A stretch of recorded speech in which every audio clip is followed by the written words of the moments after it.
السلام عليكم سادتي الأكارم، ومرحبا بكم في حوار جديد من عالي المقام. عالي المقام هذه الليلة مع السيد وزير الشباب والرياضة السيد أحمد الموارقع. مرحبا بك سيدي الكريم. حياك الله، أهلا وسهلا أخ علاء. الوزارة اسمها الشباب والرياضة، لكن العمل الطاغي على الوزارة سواء في وجودك أو وجود الوزراء السابقين أنه هواي مهتمين بالرياضة على حساب الشباب. وزارتكم مش هذا الموضوع لو لا انطيتوا فرصة أو مساحة للاهتمام بالشباب على حساب الرياضة؟ بسم الله الرحمن الرحيم. حياك الله أخي العزيز. حياك الله. وحيا الله قناتكم الكريمة والجمهور العزيز. أنتم في بيتكم. الله يبارك فيك. وزارة الشباب والرياضة. طبعا أنا أتمنى هذا السؤال مو أنا اللي أجاوب عليه. زين، أنا من يوم الأول للاستيزار صرحت بشكل علني أنه أول تحدي ستتجاوزه الوزارة بإذن الله أن تنتقل من وزارة الرياضة والشباب وكرة القدم تحديدا إلى وزارة الشباب والرياضة. يعني أنت مشخص هاي القصة؟ طبعا لا، واضح. هي ما تحتاج جهد علمي دقيق. حتى الآن الجميع يشهد أنه الوزارة منغمسة يعني مو مهتمة. المهتم لازم تهتم بالرياضة، وأنا الوزير الآن حالي لازم أهتم بالرياضة، لكن أنا أستغرق في هذا الاهتمام على حساب الشباب. هذه كارثة حقيقية. فالحمد لله أنا أظن بل زين. أعتقد زين، والاعتقاد هو الجزم، يعني مو أعتقد بالمعنى العراقي. زين. أنا أجزم أن الوزارة خطت خطوات كبيرة جدا باتجاه أن تكون الوزارة وزارة للشباب كما هي وزارة للرياضة. ولدي مؤشرات. شنو هي؟ المؤشرات الشباب يتحدثون دائما، بل أن وهذا من أقوى المؤشرات أن الإعلام الرياضي اتهم الوزارة أنها مشغولة بالشباب وتاركة الرياضة. هسه هذا مو مؤشر علمي، لا أنا أريد بالأرقام. زين، جيد. هسه يعني شنو استراتيجيتكم اليوم اللي استلم وزارة الشباب والرياضة؟ شاب، هسه الشيب ماكل راسه كان هم منهم شيء، بس شاب بالنتيجة تعد من مرحلة الشباب. شنو استراتيجيتكم اللي نفذتوها أو اللي وضعتوها وقابلة للتنفيذ مستقبلا باتجاه أن يكون اهتمام الوزارة بالشباب قبل الرياضة؟ لا، هو ماكو شيء احنا قبل، ماكو شيء واحد على حساب هذا التوازن أكثر. لا، احنا رجعنا التوازن. زين. احنا ما نقدر نقول نهتم بالشباب مثلا واني اهمل المنتخب. زين، هسه النتائج اي لا، مو انتهينا سؤال مترابط. النتائج اذا قال المنتخب اني اخفقت لان الوزاره ما دعمت او الحكومه ما دعمت، فانا راح اكون مسائل. وحتى الرياضه هي بالنتيجه للشباب موجهه. صحيح، هذا بمعنى من المعاني انه على اعتبار ان المساحه الرياضيه هي مساحه اهتمام الشباب. هذا هو الجواب. زين. انت الان انه ما هي استراتيجيه، ما هي مساحات الشباب، احنا عملنا عليه. بالحقيقه اكو منهجين. اكو منهج عمليه تهيئه الشباب او تغيير مدركاتهم او دعمهم في ان توجهاتهم، آرائهم، تدريبهم، زين، توعيتهم، أو إشغال وقتهم. هن ذن الاثنين مهمة. هاي هن ذن الاثنين بدل ما يترسون المقاهي صحيح. هاي الاستراتيجية اللي احنا عملنا عليها. فاحنا اتجهنا بهذين الاتجاهين، والحمد لله. يعني احنا الآن لما نقول احنا ندعمهم بالوعي واحدة من أول الخطوات أنه أنت تشوفه في أي مجال ينشط، في أي مجال يحب، إحنا ننمي هاي القدرة. يعني عندكم مبادرات للشباب؟ أطلقتوا مبادرات معينة؟ طبعا مبادرات كثيرة. الآن إحنا في معرض الكتاب، معرض بغداد الدولي للكتاب، مبادرة اقرأ قريت ثلاثة هيك. لا، مبادرة مهمة جدا. سيدات تسمح لي؟ زين، تفضل. أنا ما أدري هيك بالصدفة شايل كارت. زين. هذا 25,000 تنطون تعطيه للشاب. كوبون. زين. هذا كارت كوبون يعد. هذا تمنحه إلى الشاب. أنت شاب طبعا هذا لازم تعطينا جنسيتك حتى نعطيك هذا الكارت. ندعم احنا. الفكره هي شنو؟ بعد سيطره الاجهزه اللوحيه والذكيه، احنا نريد نسوي معادل ضد نوعي يعني لهذه السيطره، ونرجع قيمه الكتاب. ما زالت قيمه الكتاب حاضره ومهمه جدا، فيجب ان شباب. والحمد لله اليوم زهاء 30,000 شاب فقط وزاره الشباب، والحمد لله هاي القصة ألهمت مؤسسات مثل البنك المركزي، مثل شنو 30,000 يعني؟ 30,000 شاب حصل على الكوبون. هذه البطاقة صرفت 30,000 بطاقة من هذه خلال معرض بغداد. خلال مو هذا، لا خلال طبعا 30,000 كثير مبلغ، تدري، لأن احنا أيضا محدودين الدعم يعني. زين، بالمقابل خليني نبدأ بموضوعات الشباب نفسها. مراكز الشباب سابقا يعني اتذكر من كنا ندرس بالكليات بالاعداديه بالمتوسطه، كانت اكو مراكز شباب، اكو مكتبات نروح نزورها. الان هذه المراكز بعضها ابنيتها قديمه، بعضها للساعه 3 الظهر وتعزل، بعضها ما عندها موارد او ما عندها نثريات او ما عندها نشاطات. اكو استراتيجيه اشتغلتوا على مراكز الشباب، المنتديات الشبابيه القديمه مفعله ما مفعله؟ اولا هي تدري ما تابعه لنا. زين، عندك علم؟ قسم مراكز شباب تبع وزارة الثقافة وقسم لكم؟ ابدا ابدا، لا ليست لدينا اي منتدى زين سوى شيء قليل جدا يعني هاي المنتديات القديمة كلها متابعة لكم؟ كلها بتعديل قانون المحافظات 81. ما اي التعديل الثاني يمكن. التعديل الثاني اي نقلت صلاحيات الوزارات الست اللي هي التربية والصحة والعمل والشباب والرياضة والإسكان والزراعة إلى المحافظات بما فيهم وزارة الشباب، وكل المنتديات انتقلت إلى وزارة المحافظات. نفس الشيء، هي المنتديات هي نفس المراكز. ومثل ما تفضلت حضرتك، بعضها عامل لكن تخصيصاته قليله وما يشتغل تقريبا، وبعضها لسه بعضها ويعزل باعتبار موظف. هو ما عنده نشاط، هو اصلا ما عنده نشاط. هو عليه شنو باقي للعصر؟ هو الصبح ما عنده نشاط، يبقى للعصر. ماكو تنسيق؟ دا اجاوبك. وبعضها فعلا يعني تحتاج صيانه وادامه، وبعضها قايل للسقوط اساسا. والبعض المؤسف الاخر انها تحولت الى استثمارات. وهاي الاستثمارات طبعا حولتها وزارة الشباب والرياضة قبل نقل الصلاحيات وحتى بعد نقل الصلاحيات. تقصد بال 2014 و15؟ اي نعم. حولتها الى يعني استثمارات في غير اهداف الوزارة. بس يعني أنا مثلا حولته هو الوزارة. لا اقصد انت هم حولت. ما حولت ب 2023 في كربلاء حولت مجموعة أبداً. استثمارات. لا كلها قديمة، كلها عقود قبل ما اجي أنا. بل قبل ما يجي الوزير السابق. زين، خليني وبعضها قبل ما يجي الوزير الأسبق. زين، نشرت اكو قريت تقرير استقصائي للعربي الجديد عن 10 مواقع لوزارة الشباب والرياضة تم منحها للاستثمار، وكو كتاب من النائب محمد الخفاجي موجه لكم. هذه الاستثمارات كلها قبل وجودك؟ طبعا ما موقع اي عقد استثماري. طبعا ما موقع اي عقد استثماري. الانسان على نفسه بصيره. انا ما يعني انا نعم عالجت بعض المشاكل اللي بيها قانونيه وكذا، اما اساسا انا احلت الى الاستثمار، انا لم اوقع على اي حاله للاستثمار سوى عقد شراكه اللي هو في بسماية، وهو الوحيد هذا أنه يشتغل عامل من الصباح إلى ساعة متأخرة من الليل. أنت لم توقع ولا بتعطي أي عقدا استثماريا بالمنشآت الرياضية لأي مستثمر أبدا لحد هاي اللحظة طبعا.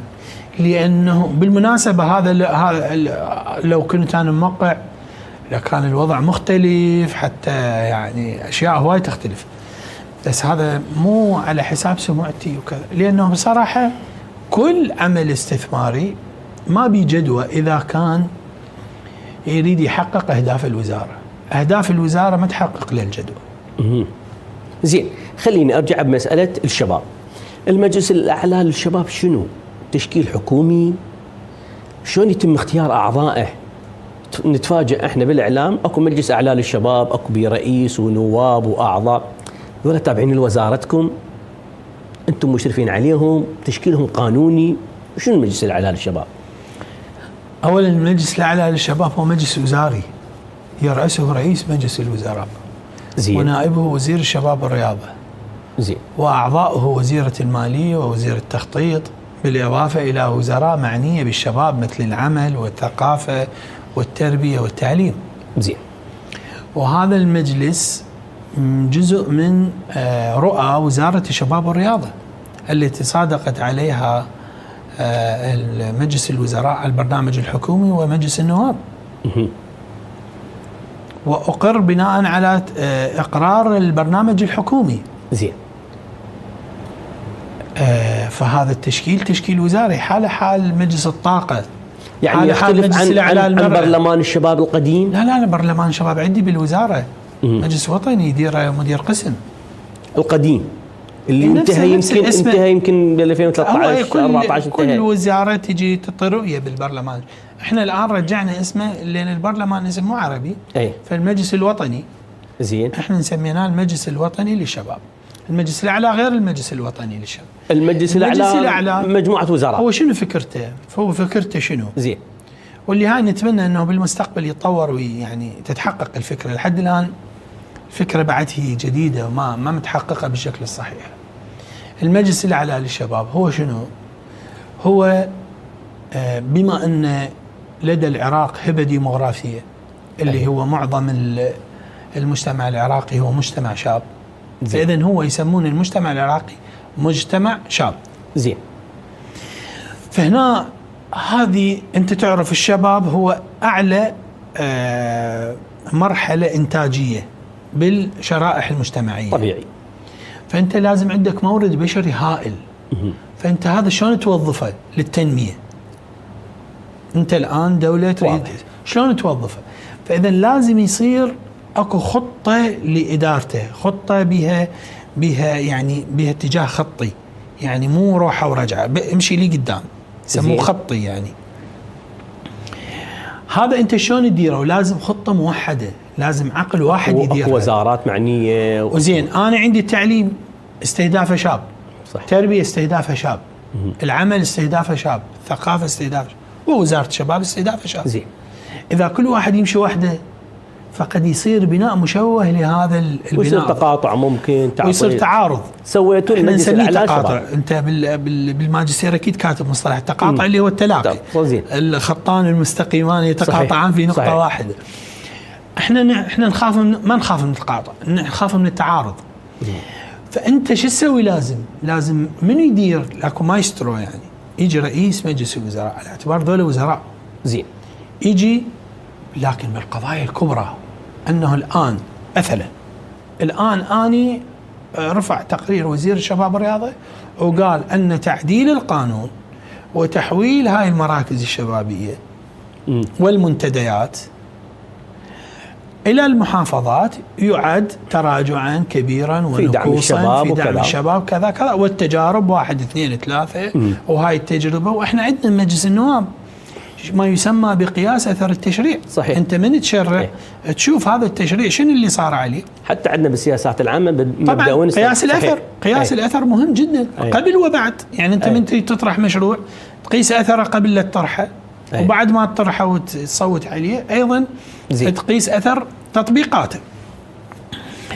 فانا مثلا هاي خو تمنيته، هاي فعلا ماده مهمه يتحدث بها المجلس الاعلى. صار بي وللاسف انه صار القرار انه هذا الموضوع يترك الى مجلس النواب. المجلس الوطني للشباب شنو؟ لا، هذا المجلس الوطني هذا جزء من البرامج. احنا في وزاره الشباب والرياضه عندنا تمكين الشباب. زين. احنا عندنا تمكين بمجالات مختلفه، واحد من عندها التمكين السياسي. تعرف احنا الان دولة طلعت من زمن الدكتاتورية، القبضة الحديدية الواحدة التي تتحكم، القرار الواحد المتعجرف الكذا كذا الظالم المجرم، إلى تعدد فضاء مفتوح وتعددية، وإلى أعلى نموذج بالديمقراطيه اللي هو النظام البرلماني. زين، هذا شيء يحتاج له. وانت رجل تلتقي به نواب وسياسيين، مجلس النواب ما زال النواب بدا يعني التجربه بعد جديده، خبره يحتاجون، خبره يحتاجون، يعني يصير مثلا لو بلدي لو معقب معاملات تشوف انت هاي القضيه. فاحنا هذا انت واصل الى اعلى، يعني انت جاي من الاسفل الى الاعلى، فهاي فجوه كبيره ولكن جدا. السلوك هو ينزل من الاعلى للاسفل، يتحول النائب الى معقب معاملات لو يجيب محولات. بالضبط. هسه هاي شيء جيد، خدمه الناس انا هم ما اريد اعترض عليها، بس مو شغل النائب، شغل النائب اعمق من هذا. فهاي الفجوه ما بين التحول الكبير من الاسفل الى الاعلى، هاي يحتاج لها ردم. هاي الفجوه شلون انت مال اني احمد او فلان اللي قضوا من العمر عتيه وراحوا بعد ذول رايحين بالحسابات. ما الشباب يا عتيه قول يا الله ما نحكي على روحه، لا حد ياخذ على روحه. زين، خاف انت تاخذ على روحك. زين. خاف النواب يزعلون علينا. لازم انا اسس لشباب، هذول الشباب المجلس الوطني سميته، اسس انه امكنهم سياسيا. شلون تم اختيارهم مع الوزير؟ انتخابات؟ لا، محاصصه حزبيه؟ شلون انتخابات؟ شلون نسوي انتخابات يعني شلون نسوي انتخابات؟ يعني انا اكل مجموعه اليوم اسمهم المجلس الوطني للشباب، انا طرحت اعلان، اي انت تلتقي بيهم حتى تشوفه لائق لو مو لائق. لا اعرفه، بس على الاقل ثمانيتهم اصدقائي. شلون لاقين لو مو لاقين؟ بغض النظر انا سمعت لك لاقين لو لا، هذا نسبي. الحكم ذول الثنين لاقين لو لا، الحكم على الافراد كونهم لائقين او لا غير لائقين هذا نسبي. عندي لائق، عند غيري مو لائق. لا انت عندك احكي عن مبدا. طبعا انا احكي عنك، انا احكي عن المبدا. المبدا شلون تم اختيارهم؟ هو هذا، احنا سوينا اعلان اي ونشرناه. زين. وتعال وصارت مقابلات. زين. صار بيه وشفنا لياقاتهم، شفنا امكاناتهم. بغض النظر عن خلفياتهم الحزبيه. ايش مطي ما جاز دبلوماسي قابل. هو شنو انا اريد اسوي دوره، انا بالنتيجه لازم عندي عدد محدد. اي لازم يجون. بس التجربه وين قياس الاثر؟ لا مو عندي بعدين سؤال، وين المؤشر؟ أي. لا انت اذا مقرر بعد شو اسوي؟ لا مو مقرر، بس انا دا اجاوبك على سؤالك. السؤال ايمان دا اجاوبك على سؤالك، غير اعطيك ادله. اقول لك يابا شلون اختيارهم؟ هل هو بالنتيجه اختيارهم مقابله؟ اي لا، بس بالنتيجه شنو طلع؟ هذول فعلا مرتبين مو مرتبين؟ انا وين دخلتهم دوره مثلا؟ انا دخلتهم دوره بمركز التدريب الموجود في مجلس النواب. اي وعلى يد خبراء وانا اعرفهم، هم بعضهم زملائي. زين. وانا اعرفهم معرفه يقين. ودربوهم على العمل اجاني فيدباك اي رائعين جدا وتقييم ممتاز جدا. يابا قلت لهم شلونهم؟ قالوا كل الذين التقينا بهم على مستوى عال من الوعي والفهم. تحت اشرافكم ذولا؟ طبعا انا اكو مدير قسم يتابعهم بالتفصيل. ماكو تقاطع مع الوزاره؟ لا، مجلس الوطني الشباب شنو تقاطع مع الوزاره؟ يعني احد اذرع الوزاره؟ لا انا مثل ما عندي مثلا مجموعه هواة الفلك. زين. هذول انا اسوي لهم ايفنت خاص، اجيب لهم تلسكوبات وتعالوا شوفوا رصدوا الفلك. بس بهالحاله انت لا تعطيهم رواتب؟ ما ابدا، لا رواتب ولا هويه ولا جواز ولا شنو السالفه. لا عود واحد بيهم عنده سني طبعا تحيه لهم، هم بعضهم اثنين من عندهم اصدقاء حقيقه رائعه. يعني الساعه سالتني عن رايي، اثنين من اللي اعرفهم يعني على الاقل بقياداتهم شخصيات رائعه محترمه جيد. يعني جمعتني يعني انطيتهم دوره بالظهور الاعلامي كانوا ممتازين. بس انا احكي عن اصل الفكره. تعطي الدوره؟ لا سؤال. لا من قسم من يعني اثنين من الاشخاص في دوره معينه كانوا حاضرين، شخصيات محترمه. لا طبعا وما عندهم اي امتيازات ولا رواتب ابدا. لا شنو رواتب؟ شنو وضعهم ورواتبهم يستلموها. لا بس انا احكي عن المبدا. اي اريد اخذ معلومه، اختيارهم وفق اساس المقابله لو وفق اساس انتماءات حزبيه؟ ابدا ماكو اي انتماء حزبي، ممنوع اصلا هذا. زين. انا هاي الوزاره مانع بها اي عمل من هذا ولك ان تسال الوزاره وتسال الاخر. احنا ليش نحتاج نسوي هيك تشكيلات افقيه؟ مره نسوي برلمان، مره نسوي مجلس وطني. شنو برلمان تقصد؟ برلمان الشباب سابقا، مره نسوي مجلس وطني. هو عندنا وزاره معنيه بالشباب. وبها مديريات قصدي هذا التمدد الافقي بالتشكيلات ليش؟ لا اكو صوره مو واضحه. زين شوف هسه انا راح ابدي لك من العكس. زين. من الاخير. اي اكو جواب حلي واكو جواب نقدي، راح اعطيك جواب نقدي لهاي الفكره المغلوطه. عفوا انت واضح الفكره انت بشكل تسال عام في اذهان الناس مو عندك. أي. انت اكيد واضحه عندك. ما التقيت بسياسي غربي اي ناشط في العمل الشبابي، يعني واصل الى مرحله، طبعا باعمار اكبر من عندي جزء وضعف عمري، زين، اذا ما قال اني خريج برلمان الشباب. باعتبار مؤسسات تنشئه هاي. هذا النموذج موجود بكل العالم المتقدم. لازم انت تسوي هذا التشكيل، لازم انت تصنع مجموعه من الشباب عندهم تمكين سياسي، بس بعيدا عن الاختيار الحزبي، انت ما عرفت عن الكفاءه. يعني زين شلون يعني بالحلفان؟ اي بالحلفان لازم اقول لك بالحلفان والعباس ما مسوي اختيار حزبي. هاي مصدق شايف بالحلفان يا اخوي. هي مو بالحلفان، هي بالاجراءات. انت تقول لي شنو اجراءاتك؟ انا سويت اعلان مقابله، يجي واحد متضرر من المقابله، تعال تجيني. اجى واحد انا اتذكر واحد اجانا متضرر زين، وسويت اعاده مقابله وطلع يعني ما يصير لاق باي شيء. يعني هسه بخاف لا يزعل لان هو بس هو الوحيد هذا. زين. ف تدري لان الجو العام مالتنا، انت شوف اخوي العزيز، لان الجو العام مالتنا يصير بهذا الاتجاه. انت الان لذلك انا ركزت على هاي النقطه. اذا تعطس يقول لك عطسه حزبيه. زين. وانا رجال معروف حزبي وكذا، فانا بعد هاي، فانا اللي اقول لك اياه حتى لا يصير واضح. انا اولا معروف عني انا ابعدت كل ما له علاقه في العمل الخاص الحزبي، بل بالعكس. انا خاصة اجيب لك مثال، هذا هم في شويه معقد. اي مقابله ويا احد المقدمين الرياضه، قال يا اخي انت لازم تفكر، انت ليش وزعت الفلوس على كل الملاعب؟ انت كان المفروض تحصرها في ملعب واحد وتفتحها. قلت له ليش احصر؟ قال حتى يقال احمد المبرقع افتتح ملعب، حتى قص شريط يقال احمد المبرقع افتتح. قلت له انت حاير بمجدي. والله لطيف. انا دا اشتغل بشكل مهني. انا على اساس ابن دياله يباوع على مشروع ارض 0%، ويباوع على اهل البصره فرحانين بكل بطوله يجون الناس بالمدينه الرياضيه. ليش ما يقول اني حالي حال من اهل البصره؟ زين. وهكذا ابن السماء وهكذا ابن لذلك يقال بالاعلام الرياضي انه احمد المبرقع ما قص شريط وفتح ملعب، لانه وزعت الاموال على كل الملاعب. يعني انت تخيل دياله، حسان جبتها مثال. زين. مدينه رياضيه في دياله، اولا راح يكمل الفندق، اول فندق بدياله، تاريخ دياله ما بيه فندق، ما عندهم فندق. هذا الفندق الاول. تخيل، اعطيك بس يعني صدق جاوبني. زين. تخيل الى من 2012 الى بدايه 25 ايش قد نسبه الانجاز تتوقع؟ اعطيني اي رقم. يعني المفروض 2000%. 0%. اي لانه 13 سنه يعني 0%. الارض ما حاد ليها بعد. زين. انت تخيل انا اعطيك هذا تقصير الوزراء السابقين، الحكومات المحليه. انت ليش انت تسالني ليش تورطنا ويا الوزراء السابقين؟ انا اسالك سؤال. اني الان لو افكر بس خليني اجاوبك. انا لو افكر حزبيا، انا سؤالك عن الحزبي. انا لو افكر حزبيا اطب على دياله، ايش عندي بيها؟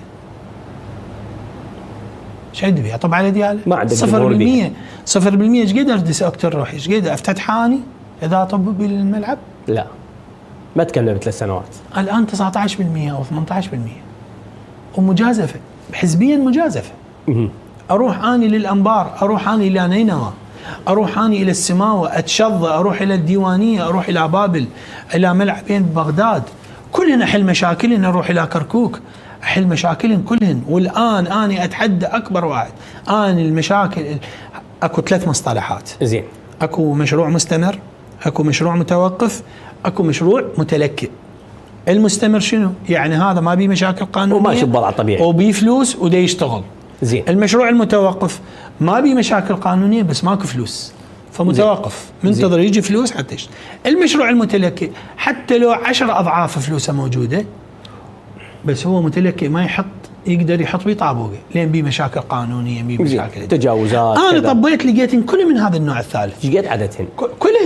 كل الملاعب بيه المشاكل قانونيه اللي هن ايش قد تقريبا عددها؟ احسب وياي. الديوانيه، اي السنبله، السماوه، دا اصعد شوي شوي يعني. زين.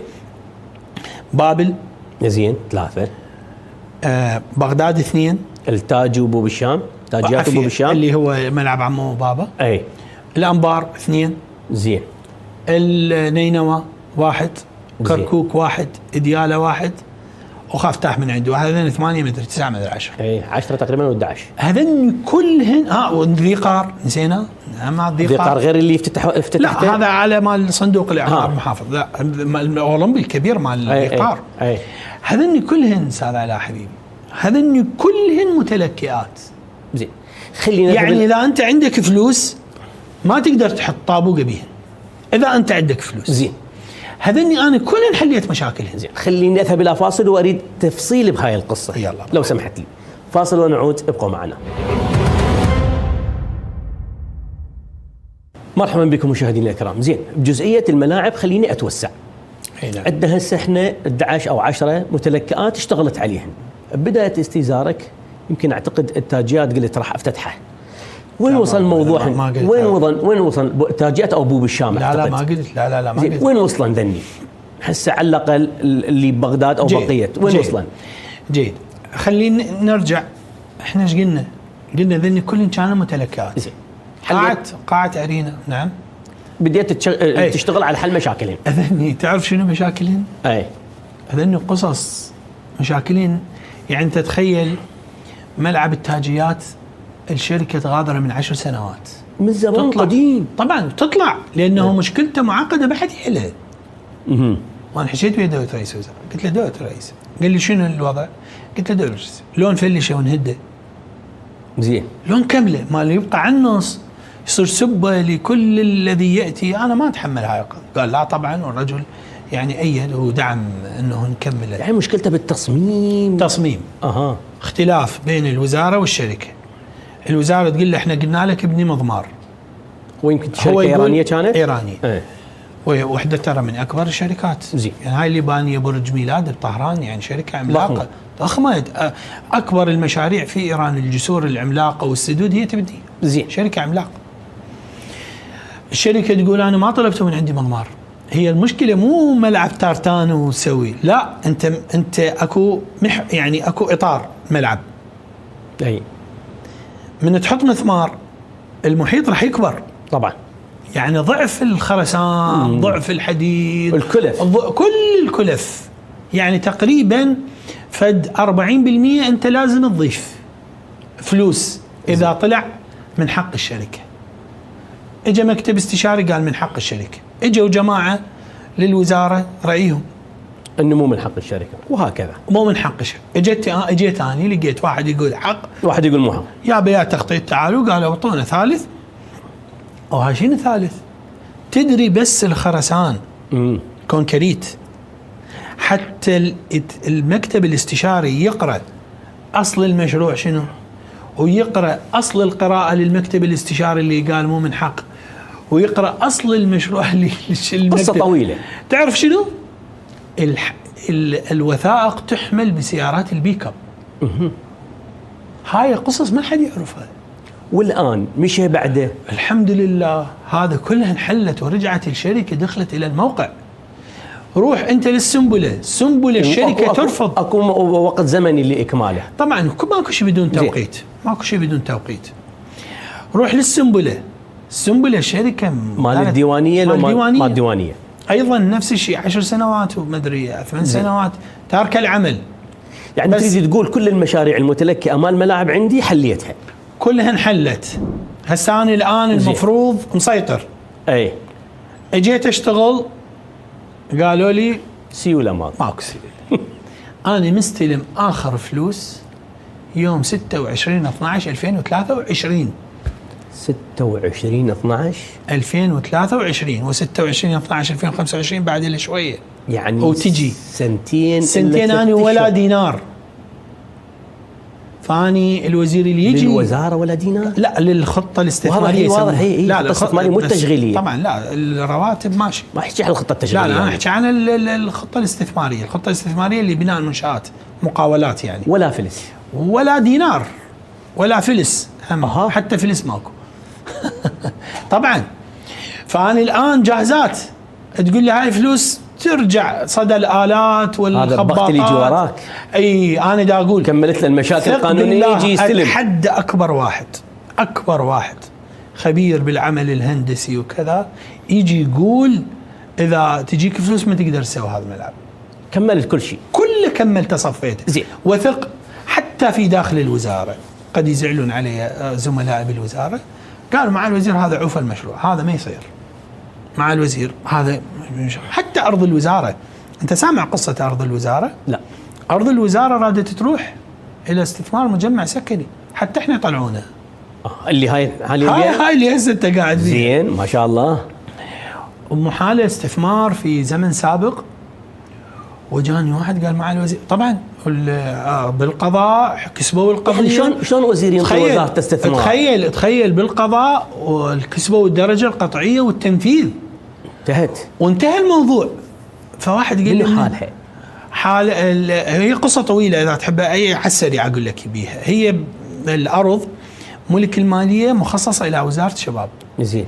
الماليه موظف بدرجه معاون مدير عام لغى التخصيص. حلو. وحولتها وزاره الماليه الى مجمع سكني استثمار. ما تدري هي وزاره. فانت مستثمر من تروح للقضاء انا اشتكي عليك، تروح للقضاء شو تقول؟ تقول انا عندي عقد صحيح وعندي احاله للاستثمار، عفوا احاله وعندي عقد وعندي اجازه استثماريه، بعد شو تريدون؟ قال له القاضي صحيح تروح. من اجي ثاني الموضوع معقد، اجى قاضي يريد ينفذ. زين. اتصلت بالسيد رئيس مجلس القضاء الاعلى الرئيس فاق زيدان، قلت له هذا الموضوع يجب ان ننظر به. قال انت عندك وقت اذا تريد انظر به لكن زين. وصل الى وزاره العدل للتنفيذ، مكتب التنفيذ يعني. لكن من راجعت لقيت اكو بعض الوثائق نقص اللي هي منهم. سالتهم قلت لهم احنا شلون نتخصص لنا؟ فاتضح مخصص لنا بالقانون، فمو من حق لا صح. وزير ولا رئيس وزراء ولا مجلس وزراء ان يستثنين من القانون، لازم يتعدل بمجلس النواب وهذا ما معدل. فمن انحرضت لقيت لك ثغره. لا مو هي هاي الحقيقه. هاي الحقيقه.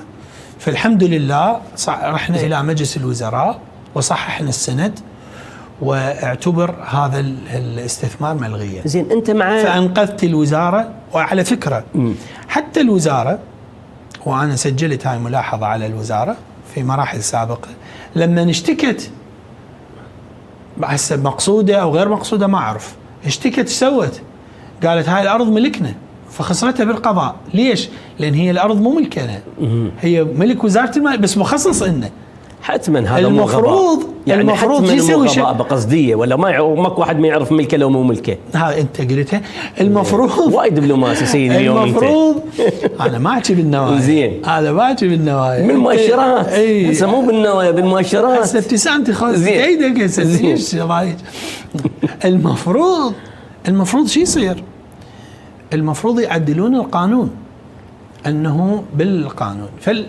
عفوا المفروض الوزاره من تشتكي شو تقول؟ تقول هذا مخصص لنا وبقانون هم ايش قالوا ملكنا، فلا ما يتغير الا بتعديل القانون. طبعا اجت بالادله قالوا هذا فخسروا القضيه. زين. لكن الحمد لله يعني بهاي الوزاره واحد من كبار الوزاره قال لي مع الوزير، وصدق صادق انسان صادق كان، قال لي مع الوزير ترى هذول واصلين للتنفيذ، فانت يعني انت مو مسؤوليتك ولا ترهق نفسك والموضوع ما يخصك. قلت له شنو ما يخصني؟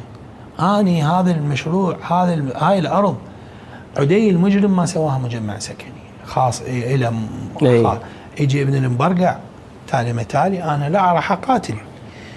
وحتى يعني اشياء صارت مو مناسبه بها ضغط وكذا، لكن الحمد لله. زين. انت مع تحويل الملاعب الى الانديه؟ لا مو معه. خصوصا انه اغلب الانديه هي وضعها المادي يعني اذا مو مفلسه فوضعها المادي يدوب على قدها. زين. ودا نشوف احنا اكو تراجع يصير بكثير من الانديه، لان الملعب مو فقط الملعب يحتاج لدامه 24 ساعه، يمكن لعبتين ثلاثه تتكسر الكراسي، لازم اكو ادامه واكو قصه تحويلها شلون صارت؟ الارض ثيل، المشكله ثيله الكراسي، ومعك ما شاء الله احنا صار عندنا تطور بثقافه الجمهور، كل لعبه تصير عركه. الجمهور الرياضي يعرف جوابي، فانا راح اجاوبك اقول لك لا مو معه، بس تقول لي شلون صارت شلون كذا، وانت اعلى جهه تنفيذيه ترسم السياسات العامه للرياضه في العراق. اعلى جهه حكوميه قطاعيه بالرياضه، زين. وزير الشباب والرياضه ووزاره الشباب والرياضه هي اعلى جهه قطاعيه بالرياضه، زين. حكوميه. عزيزي الكريم، وانا قلتها في الاعلام، الفكره انه كان مقترح من السيد رئيس الاتحاد الى الحالي كابتن عدنان درجال مع الوزير السابق الى دوله رئيس مجلس الوزراء بشكل مباشر، دون المرور عليه، دون المرور عن طريق الوزاره. تعرف يعني انت رئيس مجلس وزراء يجيك وزير سابق ورئيس اتحاد خبير ورمز رياضي، فانت يعني تتفاعل وياه.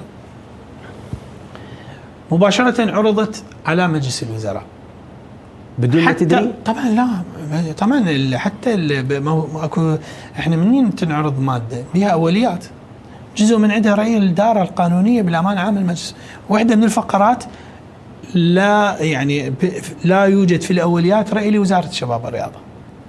عندما عرضت في مجلس الوزراء لا يوجد راي لوزاره الشباب والرياضه، فلازم من راي، يعني هذا من يقول هيك، لان هو الجهه القطاعيه المعنيه، لان هي اليابانيه وهي اللي مالتها الملاعب وصارفه وهي اللي تشرف عليه وهي الديره وهي الديمه، وخاصه ان التجربه الكل يشهد ان الوزاره هاي الوزاره الحاليه بزمن احمد بن برقع الملاعب شهدت اهتماما كبيرا وكان رونقها وحتى ملعب الشعب، وانت رجل رياضي وشفته شلون تحول من شيء الى شيء، من حال الى حال، وهي اول مره بتاريخ ملعب الشعب يصير به ادامه من هذا النوع، لانه ملعب الشعب تمت ادامته بشكل كامل ما عدا الستركتشر، يعني الهيكل، يعني كل الارضيه المضمار المقاعد كلها المغزى فعرض في مجلس الوزراء، وحتى لا يوجد في هذا الملف رأي لمستشاري وزير الشباب، مستشاري رئيس مجلس الوزراء. فأنا طالبت أنه هذا لازم من رأي. وتفاجئت بي بالجلسة؟ طبعا احنا قلنا نعم، قلنا يابا هذا الموضوع صعب، والأخ تم استضافته في مجلس الوزراء سيد رئيس الاتحاد، وحاول يعني ونجح بالمحاولة بإقناع المجلس، يعني المجلس، ولكن تحفظت الوزارة وتم التصويت. طبعا تم تصويته، وبعدين صار تعديل على التصويت، يعني لأنه بالبداية تأجير، والتأجير صعب لأنه كلفة عالية جدا، إلى أن صار تخصيص. سلبت منكم الملاعب؟ سلمت، فرق مو هواي بالحروف. زين، ما سلبت بدون قرارات، هاي بقرارات رسميه ويجب ان ننفذها. احنا بالنتيجه رجال دوله ونعمل. انا الان ما عاجبني بالنتيجة. انا ما عاجبني نقل الصلاحيات من وزاره الشباب والرياضه الى المحافظات، لكن انا قبل يومين او قبل ايام انا سلمت منتدى الى محافظه كربلاء، منتدى نسوي مجهز بكامل التجهيزات، مكان خياطه وكل شيء. اذا تحبون تسوون تقرير انت ضد المشروع اصلا؟ اي بس انا ضد شيء، بس مو ضده. اي يعني انا متحفظ عليه شيء، لكني اني انفذ قرارات الحكومه وتوجهاتها. زين، علاقتكم بالاتحاد شنو؟ بالاتحادات اجمالا وباتحاد كره القدم شنو؟ ما انتم جهه مشرفه تنظيميه وشريكه؟ احنا شركاء طبعا في الهم وفي العمل الرياضي، ولازم احنا يصير عندنا تواصل ويصير عندنا دعم على ان لا تتدخلوا. هو شوف، خلي اعطيك البدايه الحقيقيه شنو؟ اولا لازم انت اكاديمي تعرف هاي تمييز المصطلحات. احنا دربناها، زين، لازم تكون دقيقه. يصير دقيقه، هي واحده من النجاح الاكاديمي لما يكون عنده قدره على التمييز بين المصطلحات. احنا عندنا الرياضه في وزاره الشباب والرياضه في الحكومه اللي تمثلها وزاره الشباب، وكل رياضه في المؤسسات الرياضيه. اللي هي انديه، اتحادات اولمبيه، بارالمبيه. زين. اكو نوعين رياضه، رياضه الحكومه، السلطه التنفيذيه او الجانب الرسمي للدوله، هذا شيء، واللي خارجه شيء اخر. شنو الميزه اللي بيناتهم؟ هاي يسموها رياضه الرعايه. يعني اني وهذه شو يسموها؟ رياضه الانجاز. زين. انت اتحاد، اني وزاره، انت مسؤوليتك تجيب لي مراكز عاليه وانا مسؤوليتي ترفع علم العراق.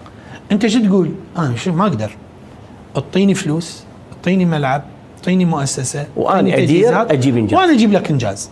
تمام؟ زين. بالفعل هاي الفلسفه. رياضه وزاره الشباب والرياضه هي رياضه الرعايه او رعايه الرياضه. مو التدخل. وين اتدخل؟ وين؟ بالانتخابات الاتحادات؟ ابدا ما اتدخل، لانه اعلنتها بشكل بيان رسمي انه اني اقف على مسافه واحده من الجميع. زين. يعني اجمالا كل الانتخابات الانديه كوزاره اصلا انديه بعدين ادري انه يجينا ممثل عن الوزاره انه تم اختياره حتى ما ندري بيهم يعني. لا واقعا ولا قانونا. تريد احلف؟ لا انت تدري ليش انا اسال؟ اعرف بسبب ما اثير. انت نوبات مو بس احلف لك، انا اعرف المشاهد بسبب ما اثير ابدا، وانا حريص جدا، بل انه يعاب على الوزاره انها ما تتدخل ويقال انها ضعيفه، وهذا حكيته ايضا بالاعلام. ايه. قلت المفهوم اكو الضعف. مطالبات تغيير القانون، تغيير قانون الاتحادات، لو ايضا ما لكم علاقه بالقصه. شوف هسه انت اكو سؤال انت يعني ما جاوبتك عليه، لازم ارجع اجاوبك عليه. السؤال شو يقول؟ يقول انه انتم شنو علاقتكم سلطتكم على الاتحاد؟ انت قلت زين.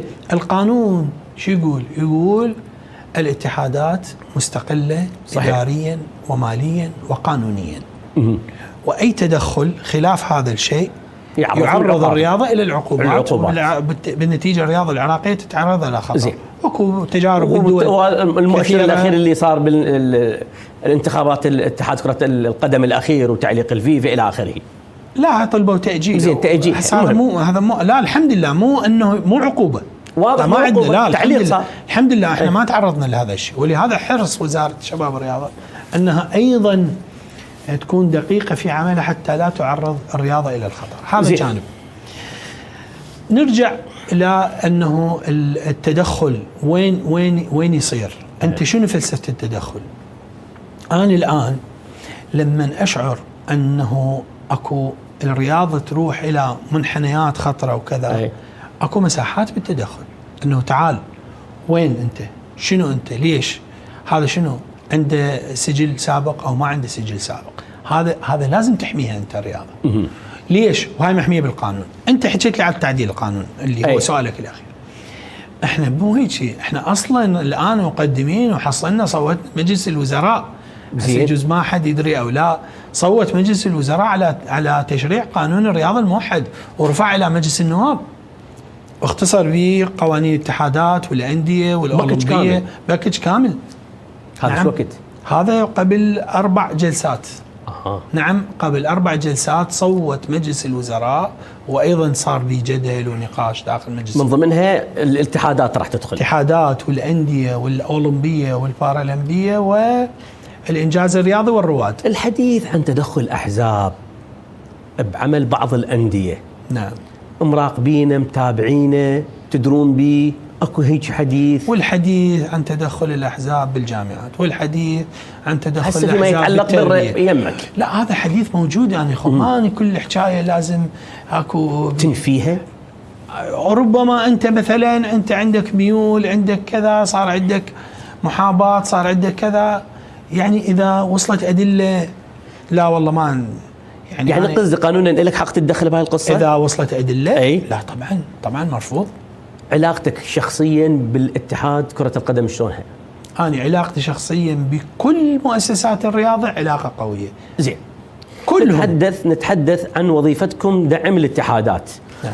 الحديث يجري انه انتم هواي مهتمين بكرة القدم على حساب الرياضات الاخرى. صحيح. المنشآت للرياضات الاخرى متهالكة، بعضها يحتاج تعديل، بعضها بنائها قديم. اجمالا هسه هم انتم مرات انتم الراعي واللجنه الاولمبيه اللي هي تدير هاي القصه، اثنينكم مقصرين بقصه الرياضات الاخرى غير كره القدم.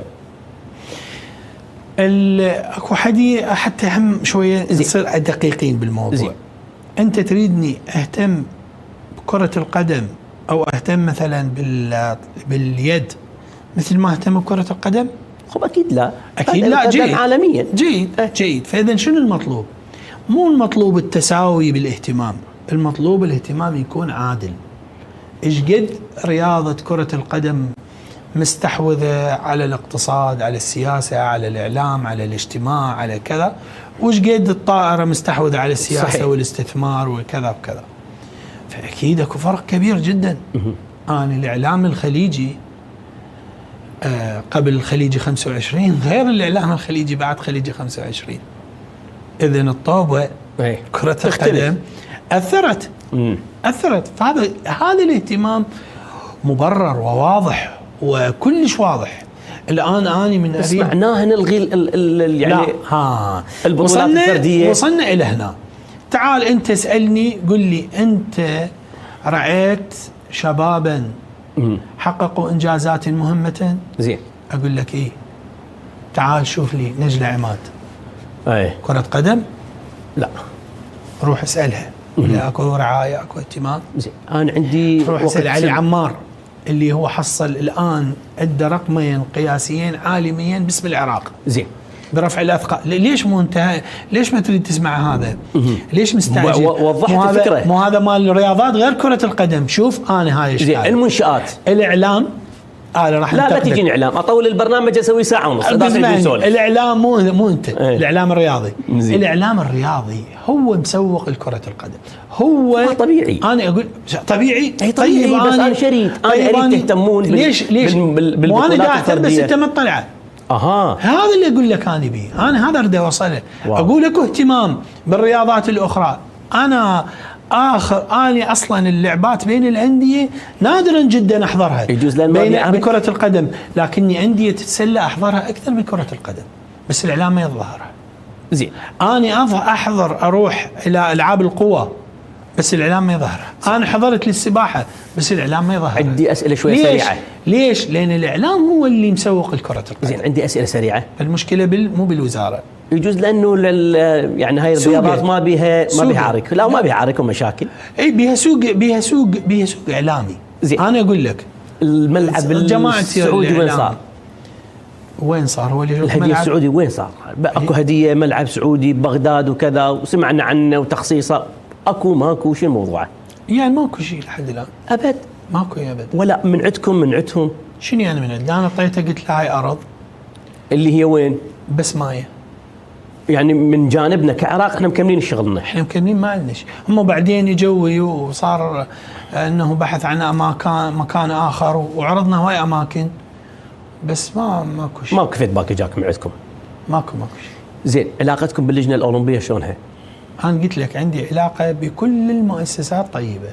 ما عندي المؤسسات الرياضيه كلها علاقه طيبه، ولك ان تسال تلك المؤسسات. انت الوزير الوحيد المنحدر من عائله تعرضت للاعدام والظلم على الاقل بهاي الوزاره بهذا الكم وهذه هاي الكيفيه. من تسمع اكو حديث عن انهاء المساءله والعداله، عن امكانيه عوده البعثيين، تعليقك شنو؟ انا تحدثت بحديث وحتى بعضهم لامني، لان انا قلت اي بعثي يحاول أن يستغل هذه القوانين ويخرج رأسه فليطمئن لا يعود رأسه إلى جسده. يعني واحدة. اثنين المساءلة والعدالة قانونا لازم ترفع تقرير إلى مجلس النواب بإنهاء ملف استكمال كامل الملفات، حتى بعد ذلك يصدر قرار بإغلاق ملف المساءلة والعدالة باعتبارها إحدى مؤسسات العدالة الانتقالية. ومؤسسة العدالة وهيئة المساءلة والعدالة لم تكمل سوى 30% من ملفاتها. إذا ننتظر بعد. ننتظر، وراح يبقى هذا الملف زين شاخصا على سواد على إجرام الحقبة السابقة، نظام المجرم صدام وعصابته المجرمة. زين. وهذا لا يمكن أن نهادن فيه ولا أن نجامل فيه، سواء يعني أنا أتحدث عني شخصيا وأتحدث عن حزبي، حزب الدعوة الإسلامية، وعن كتلتي في مجلس النواب دولة القانون. هذا الموضوع لا نقاش فيه ولا جدال فيه، ولدينا موقف حازم وصارم، ونقف بوجه كل هذه المحاولات. تعتقدون اكو يعني دائما يعني فد 3 مرات سمعنا على الاقل هسه مو بالتوقيتات السيد المالكي يحذر من مغبة تأجيل الانتخابات. نعم. ليش هو اكو هيك حديث عن تأجيل الانتخابات؟ هي كلها شهر وشويه وصل انتخابات يعني كلش كامل يعني اكو ما خلف الأكمة مثلا موضوعات حديث اكو شيء يصير؟ يعني هذا الحديث يعني يجوز ربما أنت تشاهد يعني الوضع العراقي والوضع العالم والوضع الإقليمي، وأيضا هذه المحاولات من البعض أنه حتى البعثيين وغيرهم والإعلام، تعرف الإعلام بعض الإعلام يسيطرون عليه البعثيون، وحتى الإعلام الخارجي هناك تأثيرات كبيرة وتحن إلى ذلك الزمن الأسود يعني. وهي محاولات تسبق الانتخابات دائما أنه فرصة أخرى بل يعني عرقلت المسيرة الديمقراطية حتى يقال أن هذه التجربة غير صحيحة. يعني استشراف ما عندكم شيء ملموس؟ لا، لازم أكو شيء ملموس، ماكو شيء لا ماكو دخان. دولة القانون واحد يتحدثوا ويمكن الوحيدين يتحدثوا بصراحة عن أكو استثمار للمال العام، أكو استثمار حكومي في موضوعات الانتخابات، وزراء، رئيس وزراء، متنفذين، محافظين، ايش قد تتفق مع هذا؟ وانت ابن الحكومة. تعرف حضرتك هذا موضوع قديم جديد، وكل سنة وكل انتخابات يعود من جديد والحديث عن أنه استعمال المال الحكومي العام النفوذ الحكومي السلطة الحكومية. ولهذا هذا يعني كل هذا يعني قديمة جديدة ولا يتعلق في العراق. ترى أكبر الدول الديمقراطية لا تبعدني ابن الحكومة أنت. أكو استثمار حكومي للمال العام كما يدعي ائتلاف دولة القانون اللي تنتمي له؟ يعني أنا الآن عندي شخصيتين، أنا عندي شخصية سياسية وعندي شخصية حكومية. زي. هذا السؤال أنا ما أقدر أجاوبك عليه. لا، ما أقدر أتحول للشخصية السياسية بعد، لأن أنا مسؤول بالحكومة. على المستوى الشخصي عندي رأي، طبعا عندي رأي وعندي قراءات وعندي أرقام، وربما بعضها سربت لك إياها قبل الحلقة. إذن واضح. لكن أنا الآن بالمسؤولية الحكومية أنا مسؤول عن الكلام اللي أقوله لازم. زين. بس الناس تتحدث هواي عن هذا الموضوع، والسياسيين هواي جابوا طاري هذا الموضوع. جيد. والإعلاميين تحدثوا بالأرقام صار جواب عن هذا الموضوع. ايش قد تتوقعون يجيبون بالانتخابات دولة القانون؟ انت لا تقول لي ما الارقام انا شويه ضعيف بيها، لكن دولة القانون حظوظها قوية جدا. الأولى شيعيا، الثانية شيعيا، الثالثة شيعيا، هكذا اظن. اللي هي الأولى الثانية الثالثة. الأولى هكذا اظن طبعا. حسمتم أمركم اللا ولاية ثانية للسيد السوداني؟ هذا الموضوع تعرف أنت حضرتك غير متعلق بعدد المقاعد، ولدينا تجارب كثيرة جدا يعني بما فيهم سيد رئيس مجلس الوزراء الحالي. القضية ما متعلقة بعدد المقاعد، هي متعلقة بقراءة الوضع السياسي للبلد، وين متجه بأي اتجاه، وضمن هاي القراءة راح يترشح فيها أكثر من شخص، وبذاك ماكو شيء اسمه قرار أنه تتجدد أو لا تتجدد أو قرار، يعني ماكو شيء لحد الآن. ولهذا سابق لأوانه أن نتحدث بمعايير رئيس هو أنا سألت هذا السؤال لأنه القصة ما مرتبطة بالمقاعد. بما أنه ما مرتبطة بما أنه ما مرتبطة فإذن المقاعد مو معيارا، ليست معيارا. زين. بما أنه مو معيار، شنو المعايير؟ أقول هذه تترك في الوضع السياسي اللاحق. وأنت تعرف حضرتك نوبات تتصدر أسماء باللحظات الأخيرة تتحول. فإذا القضية تحتاج إلى قراءة الوضع. لا شك أكو شيء اسمه يعني عدد المقاعد أنه يصير إلى أكو حظوة بالفهم الأشياء. أنا هذا سألت لأنه الانطباع العام عندنا كإعلاميين أكو خصومة بين دولة القانون وبين التنمية والإعمار أو السيد السوداني. أكو خصومة بين السيد المالك والسيد السوداني. أنت تسميها خصومة، أكو بعضهم يسميها تنافس، أكو بيهم يسميها عتب، أكو يسميها غير شيء، وأكو يسمي يقول لك ماكو حكي. أنت شو تقول؟ وأكو ماكو حكي. انت يعني سياسي ايش تقول هسه خصوم؟ ما خبر خلص البرنامج وخلصت عليه دبلوماسيات. انا زميل وعضو شلون؟ انا خلصت عليه دبلوماسيات. مثل واحد يقول له انت تحب مرتك لامك. فانت يعني هذا الموضوع به تنافس مشروع، يعني تنافس السيد المبرقع ابن عائلة الشهداء كان راضي عن استيزار لوزارة الشباب والرياضة، أم أنه كان الطموح أكثر؟ نريد أن نمن على الذين استضعفوا في الأرض، طموح وزارة أكبر، خبرة إدارية، شغل 15-16 سنة، تاريخ جهادي، تاريخ تضحيات.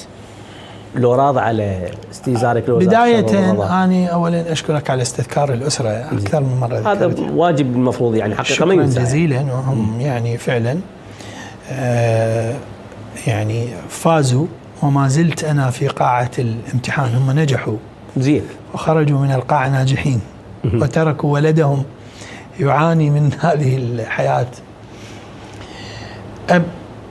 ربيت على أن لا أسعى لموقع.